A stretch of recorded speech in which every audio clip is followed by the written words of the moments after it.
За өнөөдрийн хичээлд хэрэглэгдэх тоног төхөөрөмж маань буюу гогнорын аппарат маань Австралийн кемпийн үйлдвэрийн WF300 гэсэн ийм тоног төхөөрөмж юу энэ аппаратаар хагас автомат гогнороор агентлагын ажиллагааг хийж гүйцэтгэв нэ. За энэ аппарат маань орчин үеийн компакт төхөөрөмж байна. За энийг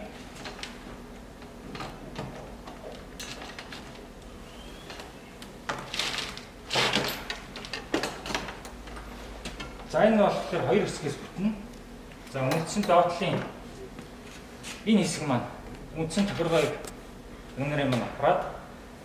За энэ дээдл нь бол дамартаа утас байрлуулах төхөөрөмжтэйгөө ийм тоног төхөөрөмж байна. За энэ одоо өнөөдрийн их гогнорын юм маань 1.2 мм хөндлөн голчтой ийм цол утсаар агентлагын ажлыг явуулах байгаа.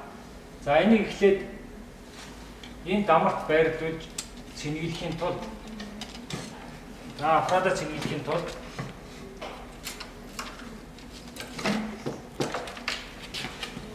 за энэ хөндлөн гоолн дээр энэ дамраа байрлуулаа.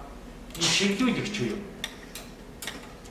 Одоо энэ чиглүүлэгч рүү хэсгэрөө энэ дамрны чиглүүлэгч хэсгийг бас тааруулж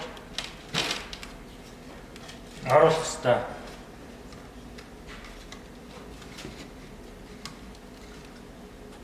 За хэрвээ энэ чиглүүлэгч рүү таарч ороогүй тохиолдолд энэ дамрны маань хөтлөж байгаа хөтлөгчний юугаар моторын тусламжтайгаар энэ хий эргээд энэ дамжигдж байгаа энэ сул утас маань утсанд маань тундраа үүсэх ийшээ урагшаа агентлагын гар руу очихгүй байх ийм саад хүндрэл бэрхшээлүүд учирдаг учраас заавал энийг энэ чиглүүлэгч гол руу тааруулж эхлэх шаардлагатай. За энэ дээр болохоор одоо нэг чиглүүлэгч маань энэ байна.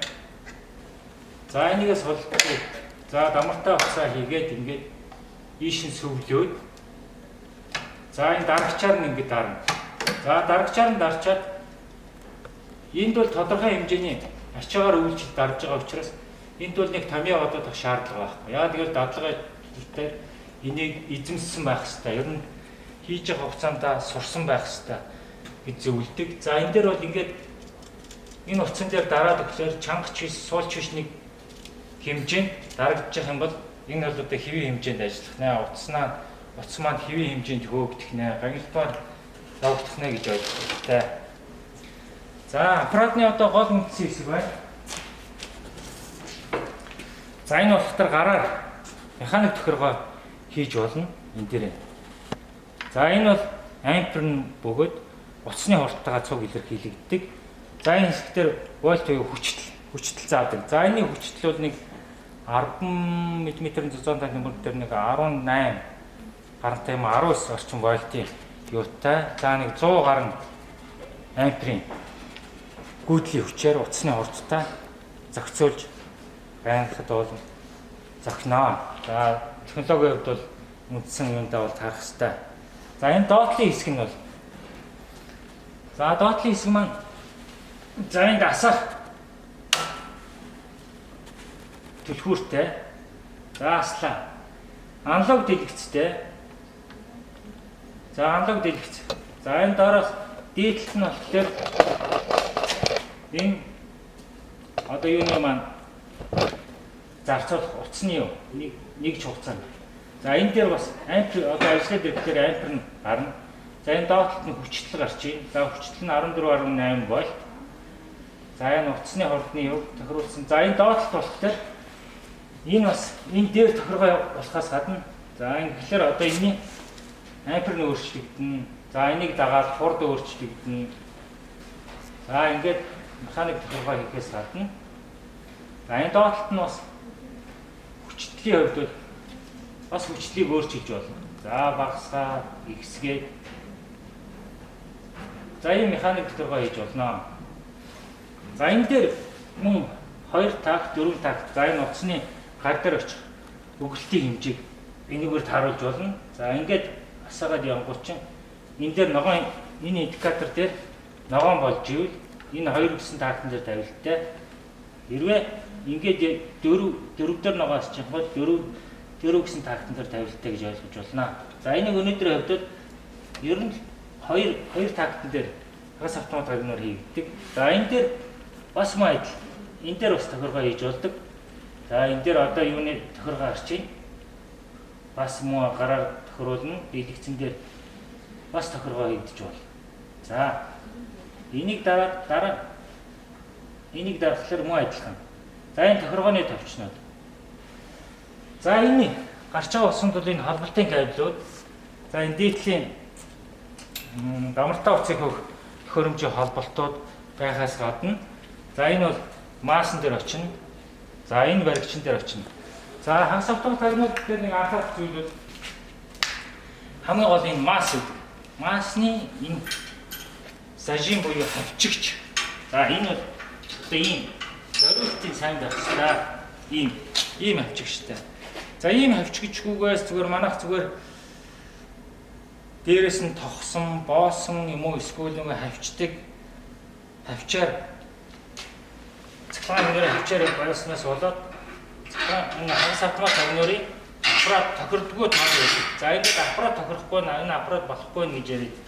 Яг үндсэндээ бол энэ мас сайн ийм бэхлэгээтэй байх юм бол аппарат ямар ч асуудалгүй тохиргоо мөн зүгээр хийгднэ. За энийг ойлгож явах илүү төгөө. За одоо дахиад энэ аппаратны хувьд бол одоо боллоо. За одоо боллооныхаа талаар авч ярилцъя. За боллоонд нь өнөөдөр 100% нүүрс хичээл хийгээд за гангалтыг явуулнаа.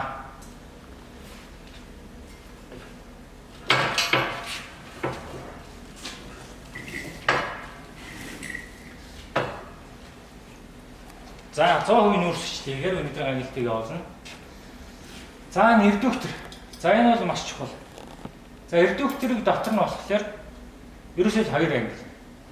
Халагчтай редуктор, энгийн редуктор. За халагчтай редуктор зөвхөн нүүрс хүчтэй хэнд хэрэглэгддэг. Бусдын бол хэрэглэгддэг. Бусдын хэрэглэх шаардлага байдаг. За нүүрс хүчлийн өөрөө хүүтэн хөлдөөдөг учраас хэсэгчсэн хамгаалтын болон ашиглахын тулд заавал хамгаалттай энэ редукторыг ашигладаг. За редукторын энэ хэсэг нь за энэ байгаа манометр бол боллоонд энэ боллоонд даралтыг заана. За энэ хөвөртэй манометр байна. Энэ хажуудлын хөвөртэй манометр. Энэ нь болохоор ажлын даралт буюу энэ гар дээр очиж байгаа даралтыг заадаг. За энэ гар дээр очиж байгаа даралт нь бол нэг 5-аас 8 хавцаа буюу мегапаскалын 5-аас 8 мегапаскалын даралттай их тохиромжтой болдог. За эдлийн зузаан ихсээд ирэх тусам хийний зарцуулалт дагаад бас зөх хэмжээгээр их хэвээр энийг агнор хийж байгаа агнорчин болон бас анхааралтай ахын зүйтэй. За хэрвээ эдл зузаан болох юм бол хамгаалж байгаа хийний даралтын хэмжээ бас ихсэж явах хэрэгтэй гэдгийг ойлгох хэрэгтэй. За 3 дугаарт нэг анхааруулах юм байна. За энэ редукторыг энэ аппаратын дээр өөрийнхөө аппаратын дээр үндсэнд хижээл залгагддаг. Энэ залгууртай редуктор. За энэ өөрөө 36 вольтоор хижээгддэг. За энэ аппаратын дээр өөрийн юу тохирохгүй байгаа учраас бид энэ тэр трансформаторын тусламжтайгаар бууруулад 36 вольтыг энд авчираад энэ редукторыг ажиллагаанд оруулсан. За энэ редукторын ажилттай ажиллагаагүй гагнорчин бол ажил эхлэхийн өмнө залгасны дараа энэ редукторын ардлыг энэ цилиндр хэсгийг барьж үзэх хэрэгтэй. За энэ цилиндр хэсгийг алгаараа ингээд бариад тэмтрээд гараа өрөөд үзэхэд энэ бүлээж яах юм бол энэ хэвийн ажиллагаатай редуктор өнө гэж ойлгох хэрэгтэй. Хэрвээ энэ ажиллагаагүй тохиолдолд энэ цилиндр бүлээсэхгүй хүүтэн болоод хэрвээ гагнар хийж байгаа хавцад баахан цанддаг. За энэ тохиолдолд энэ хамгаалтын хий маань хамгаалтын хий болж чадахгүйгаас гадна юу гагнаж байгаа ойдлын маань хэсэгт ойдол донд нөхсөн үүсэх аюултай байдаг учраас энэ редуктор энэ халагчийг байнга шалгаж явах хэрэгтэй. За үндсэн зөвлөх юм аа ингээд дууслаа да.